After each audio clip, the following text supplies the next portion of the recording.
Welcome dear student. Last time हमने section formula पढ़ा था।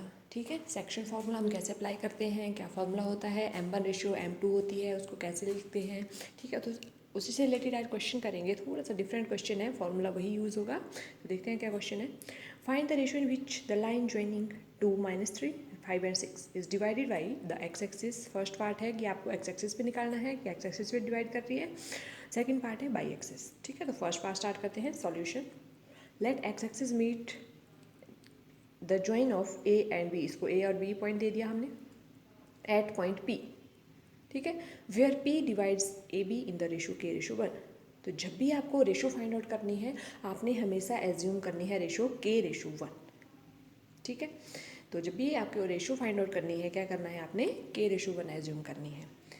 तो अब स्टार्ट करते हैं। देन p इज, अब ये यहाँ पे आप बोलोगे डायरेक्ट कैसे लिखा हुआ है। ठीक है, तो डायरेक्ट कैसे लिखा है, हमने फॉर्मूला अप्लाई किया हुआ है। यहाँ पे क्या फॉर्मूला होता है आपका, सेक्शन रेशो में एक्स कोऑर्डिनेट निकालने के लिए आप क्या करते हो, m1 x1 m2 x2 divided by m1 plus m2। ठीक है, तो इस टाइम m1 कितना है, k, ये देखो k है, और m2 कितना है, 1 है। ठीक है, तो a पॉइंट को क्या मानते हैं हम, x1, y1। ठीक है, और b पॉइंट को क्या मानते हैं हम, x2, y2। तो बस अब आपने अप्लाई करना है यहाँ पे। m1 क्या आ रहा है यहाँ पे, m1 x1, तो m1 कितना है k, और x1 कितना है, ये देखो फर्स्ट जो कोऑर्डिनेट है दैट इज 2। ठीक है, तो 2 इंटू के आ जाएगा। सॉरी, ये थोड़ा सा मिस्टेक हो गई। क्या होता है यहाँ पे, m2 होता है ना, 2 1 1 2 होता है, और यहाँ m1 होता है ना, m2 x1 plus m1 x2, ये होता है आपका फॉर्मूला। तो m2 कितना है आपके पास, ये देखो 1 है, और x1, m2 x1 चाहिए ना, x1 कितना है, 2 है, तो कितना बन गया, 2 इंटू 1 कितना बन गया, 2 प्लस m1 x2। अब m1 देखो कितना है, m1 है k, और x2 कितना है, x2 देखो, ये देखो x2 आएगा 5। ठीक है, तो 5 इंटू के कितना बन गया, 5k, ये आ गया। तो कितना बन गया, 2 + 5k, ये देखो यहाँ, या 5k + 2 एक ही बात है। ठीक है, डिवाइडेड बाई कितना आ जाएगा, m1 + m2, तो m1 k है और m2 कितना है, 1, तो डिवाइडेड बाई कितना बन जाएगा, k + 1। तो ये देखो k + 1 आ गया। अब वैसे ही आपने क्या निकालना है, अब ये तो x निकाला, वैसे ही आप y के लिए अप्लाई करो।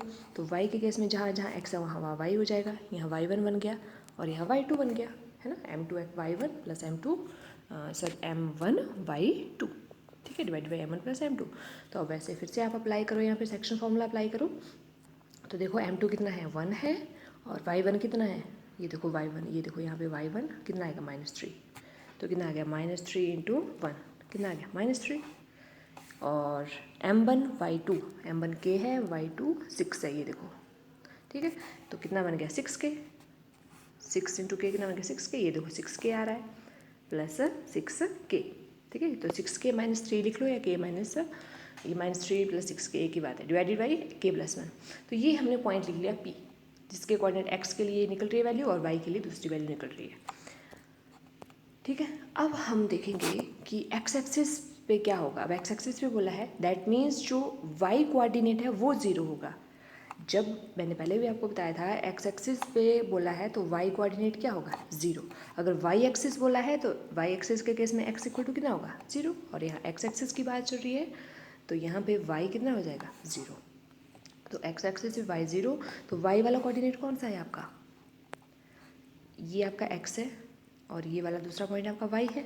तो ये जो y है आपका, ठीक है, ये क्या होगा अब यहाँ पे, 0। तो 6k - 3/k + 1 = 0। क्यों लिया हमने, y कोऑर्डिनेट 0 होगा, तो ये हमारा y कोऑर्डिनेट है, इसको 0 लिया।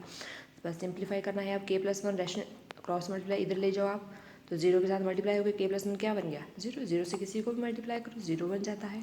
ठीक है, और ये बना आपका देखो 6k - 3 एज इट इज़ रह गया, equal to 0 into k + 1। k + 1 ले गए हम दूसरी साइड, ये बन गया 0 × k + 1। तो 0 इंटू समथिंग क्या बन गया, 0, और लेफ्ट हैंड साइड पे क्या रह गया, 6k - 3। तो अब 3 है, इसको दूसरी साइड ले जाओ, प्लस माइनस का है, दूसरी साइड जाके प्लस का बन गया, तो ये बन गया 6k = 3। ठीक है, अब ये जो 6 है k के साथ मल्टीप्लाई हो रहा है लेफ्ट साइड पे, दूसरी साइड जाएगा तो डिवाइड करेगा, देखो लेफ्ट साइड पे अगर मल्टीप्लाई कर रहा है तो दूसरी साइड जाके डिवाइड करेगा, ठीक है। तो क्या बन जाएगा, ये है आपका 6k इज इक्वल टू 3 है, तो ये बन गया k इज इक्वल टू 3/6। इस 6 को दूसरी साइड लेके डिवाइड करेगा, 3 से कैंसिल करो 6 को, 2 बन जाएगा। तो कितना बच गया ओवरऑल 1/2। तो ये देखो k इज इक्वल टू कितना आ गया 1/2। देयरफॉर ये आपके पास आ गया k 1/2।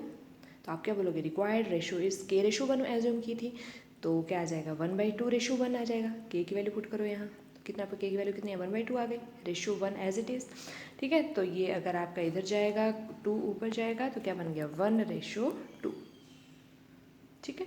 तो 1/2 है, 2 को आप इधर ले जाओगे तो 1 × 2 कितना बन गया 2।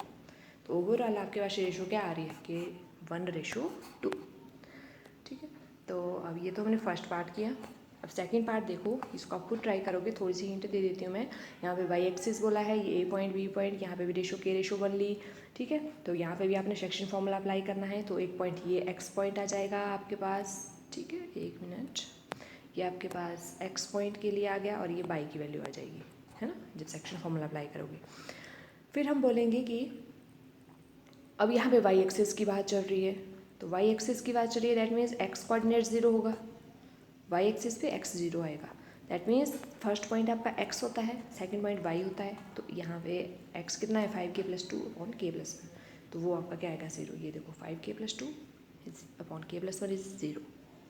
यहाँ पे भी वैसे ही सिंप्लीफाई करना है, k दूसरी साइड k+1 दूसरी साइड ले गए 0 बन गया, फिर आप थोड़ा सा सिंप्लीफाई करके इसको यहाँ से k की वैल्यू निकालेंगे और आपके पास आंसर आ जाएगा, ठीक है। तो ये क्वेश्चन भी आपका सेक्शन फॉर्मूला के ऊपर ही बेस्ड है। बस आपको बताया मैंने कि जब रेशो पूछी हुई है तो आपने क्या लेना है, k रेशो 1 लेनी है, बस लास्ट में k की वैल्यू निकालनी है और आपके पास रेशो आ जाएगी। थैंक्स।